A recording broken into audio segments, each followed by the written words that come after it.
Hello guys, Ricardo Torres here from Escaping to Freedom. I'm a dividend investor and also a personal finance enthusiast. And yes, I know that's a bit of a weird thing to be enthusiastic about, it could probably not be any more boring, but let's be honest, personal finance and getting better with money can change your life. And in this video, I'm going to cover a question that I've been asked a lot of times, and that is, should you invest or should you pay off debt? Knowing the answer to this question is actually very important if you're someone that has some debt. And that could be student loans, it could be your mortgage on your home that you live in, it could be car debt, credit card debt, any sort of debt. Knowing the answer could be the difference between just doing okay financially or actually living a very wealthy and rich life, okay? So just make sure you listen up. And if you stay till the very end of the video, once I've answered this question, I also reveal one extra thing that everyone should do before they even start investing. So if you haven't started investing yet, or you're already investing, you need to know this one thing, okay? Because it is literally probably the most important thing that you should do to be ready to invest properly, okay?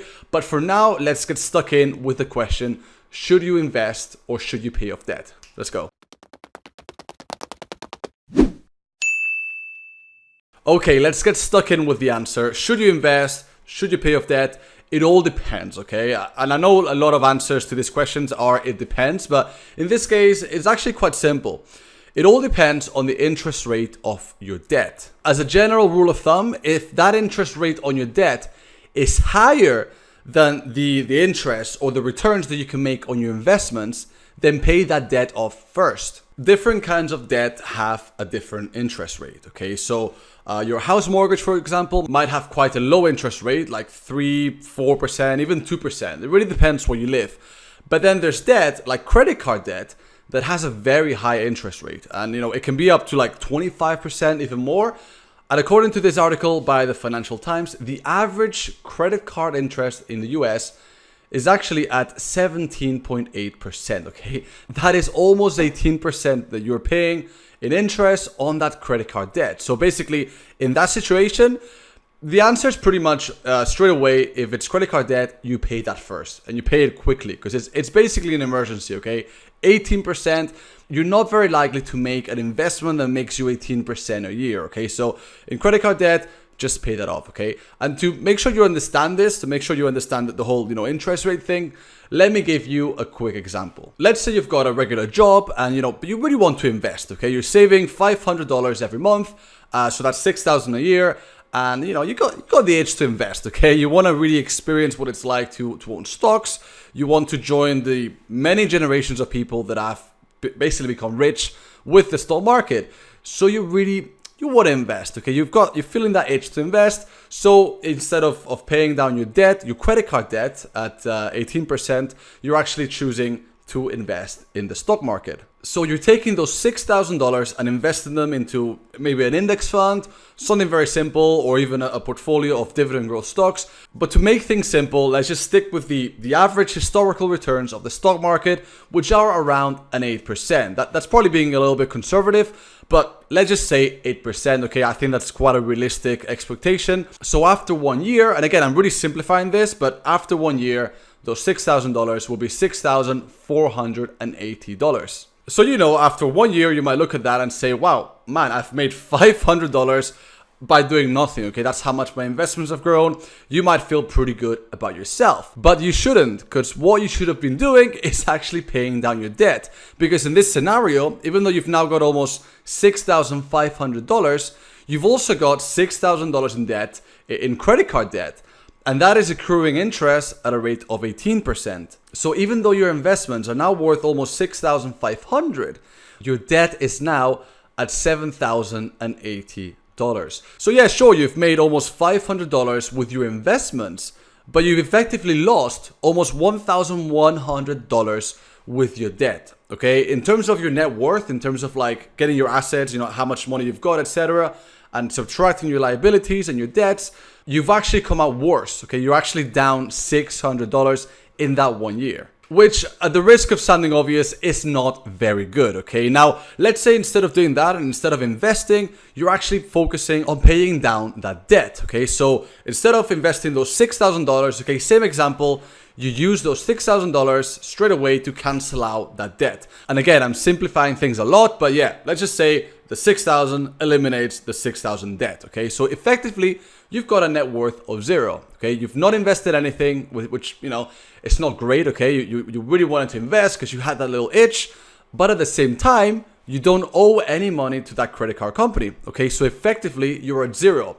And while zero psychologically might not sound like a lot, it's much better than being down by minus 600, okay? That's obviously zero is better than minus 600. So that leads me to a very important aspect in this question, okay? And that is your psychology, you know?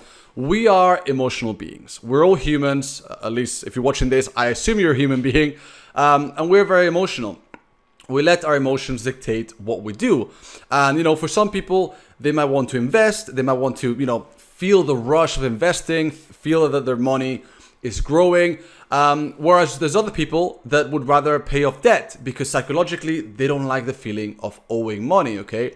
I know a lot of people that have actually, you know, overpaid on their mortgage, even though the interest rate on that is only maybe 3%, okay, 3% per year. So in that situation, because the interest rate is lower than what they could have been making in the stock market, they're actually making less money. They're actually worse off financially than they could have been. So in the example of a mortgage, it's probably better to just pay what you're meant to be paying and then get the rest of the money that you are saving every month, which you should be, by the way. You should always be saving and invest that in the stock market, okay? You'll get those 8% returns, maybe 10%, 12% returns, okay? I'm getting around that every year. And, you know, you'll be better off in the long run. Okay, so far this was pretty simple, right? It's a pretty simple solution. If the interest rate on your debt is higher than that 8% or even 6%, right? If it's a fairly high interest rate, just pay that off first, okay? But there's a way that you can both invest and pay down debt, okay? And before I tell you what it is, if you're enjoying this video, please click the thumbs up button, okay? It really helps my channel. It's simply the best way you can support me. Also subscribe if you haven't subscribed already. And yeah, let me tell you what this is, okay? If you have a good job and you work for a good employer, you should probably have access to some sort of pension fund or retirement kind of scheme, okay? This really depends on where you're from and who you work for, okay? Here in Spain, it's not great. Not a lot of companies offer this, but I know in America, in the United States, and also in the UK, you get a lot of companies that offer a pension fund. And especially, they offer a matched amount of money that the company will put in as long as you put in some money. Now, obviously, you're going to have to do your own research and find out what your employer offers, if anything. But if your employer offers that, you have to take advantage of it, okay? Let's just say that your job, that your employer says, right, as long as you put on or put into your pension fund 5% of your income, we will match that 5%, okay? So, you know, you've put in 5% of your income, okay, into that pension fund, that retirement fund, but the company's putting another 5%, okay? That's basically free money. That's money that if you're not taking advantage of it, you're basically wasting the money away. You're getting free money and saying, I don't need this, and you're throwing it away, okay? You should be taking advantage of this because realistically, you're not going to get such a high return on your money. You're basically getting a 100% return on your investment with that amount, okay? If you put in 5% or even 3%, you're getting that matched, okay? That money doubles. And sure, you're not going to be able to use that money until you retire or until you get to whatever retirement age is in your country. But it's still your money. It still belongs to you. You will be able to access it eventually. And the best part is that, again, depending on where you're from, often the money that you put in is in pre-tax amounts of money, like pre-tax dollars, right? So you don't even have to pay money on that amount that you put in. So that's just another saving that you're making. So in this sense, right, you're putting that money away. You're getting it matched by your company, okay? That money is probably going to go into some sort of mutual fund or some sort of investment or investment vehicle within that retirement account, okay? So you're investing that money already. And then what you can do is with the money that you actually save, because again, despite that amount that you put in, you should also save some money on the side, okay? With that money that you're saving every month, you pay down your debt. And that is how you can invest and pay down your debt at the same time. Now, before I finish this video and I tell you what that one thing I was telling you about earlier that you should always do before you start investing is, I just want to make one thing clear, okay? Now, I'm assuming that if you're watching this, or at least I really hope that you don't have any payday loans, okay? What I mean by payday loans are, those loans that seem super easy. Hey, do you need $2,000 to buy the next Apple iWatch or whatever? Sure, we'll give you a loan, right? No questions asked. The problem with those loans is that their interest rates are ridiculous, okay? They're anywhere from like 300%, 700%. Honestly, I've seen some of these at around 1000%, okay? Obviously, pay those aggressively, okay? You need to pay that debt so quickly. Like now, like stop watching this video if you have a payday loan and go pay it right now, okay? Honestly, nothing else is going to diminish your wealth like a payday loan, okay? And sure, some people might need it. Maybe you've used one, but just pay that off first, okay? I don't even consider that as debt. That's more like an emergency, okay? Any other sort of debt, your mortgage, credit card debt, what you own on your car, okay? That debt, pay it off based on what interest rate it's got and whether you invest or not. And obviously you should be investing, because otherwise you probably wouldn't be watching this video if you were not interested in investing. Okay, so if you've made it this far into this video, it means one of two things.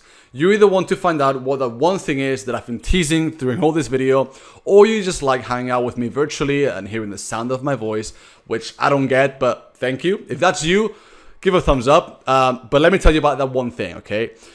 The thing that I would recommend that everybody does in the stock market before they start investing or before you carry on investing is to have an emergency fund, okay? What an emergency fund is just some amount of money that is kept in cash. And I don't mean paper cash, okay? I mean, it could be paper cash, but it could also mean a bank account where the amount is not varying, okay? It's not going up and down, and you can access that immediately. Because let's be honest, emergencies happen, okay? The roof in your house might collapse, or you might need some expensive surgery, or your car breaks down and you have to immediately buy a new one, okay? Any kind of emergency like that requires a fairly large amount of money, or even losing your job, right? Things like that do happen, okay? If you think it might not happen to you, it will, okay? It sucks, but that's kind of what life is like. So all your money is invested, and your stocks have not been doing that well because the stock market is very volatile in the first few years. You might be forced to sell your stocks at a loss. And you don't actually experience the loss in your stock prices unless you sell, okay? Your stock prices might go down, but if you don't sell, those losses are not real, okay? But if you do sell, if something happens, you lose your job, you have to sell your stocks in Apple or IBM, right? You are going to be forced to take those losses, okay? And that's not great. That really isn't great. Nobody wants to experience losses.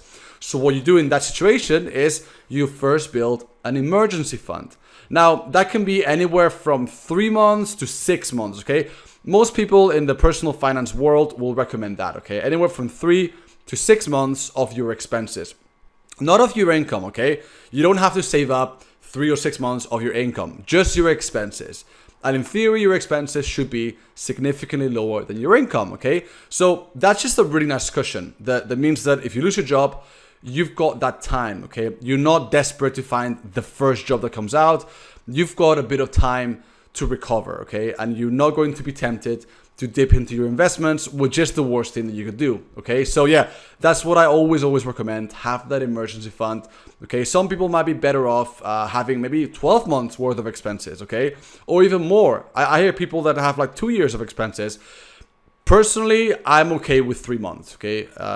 3 months might be a bit low for some people. For me personally, it's okay, but always have that emergency fund. So whether you're someone that hasn't started investing yet, or you're someone that already has invested a bit, then just make sure you do those two things, okay? Tackle your high interest rate, okay? First of all, tackle that, destroy that debt, okay? First of all, have an emergency fund, okay? Anywhere from at least 3 months of your expenses, and then you're ready to invest, okay? And then you're in a good financial position to start investing, okay? Invest as much of your pay as possible. Make sure you're taking full advantage of that matched amount of money that your employer will give you into a pension fund or a retirement fund, whatever it's called in your country, okay? Those are the steps to be ready to invest, okay? And if you want to know more about investing, if you want to be more about saving more money and being better with your money, making it grow by investing it in good companies, good stocks, make sure to subscribe to my channel, okay? I release videos like this every single week. Also, like this video if you haven't done so already, okay? That tells YouTube that this video is good and it's going to show it to more people. And it really justifies the many hours that I spend on every single video, okay? Now, also let me know in the comments below, please comment, what is your highest interest on any debt that you've got, okay? I really want to find out, is it 20%? Is it 50%? Okay, let me know the highest interest on any debt that you've ever had. And yeah, guys, just do all those three things, okay? Comment, subscribe, like, all the YouTube trifecta, and I will see you in the next video. Take care.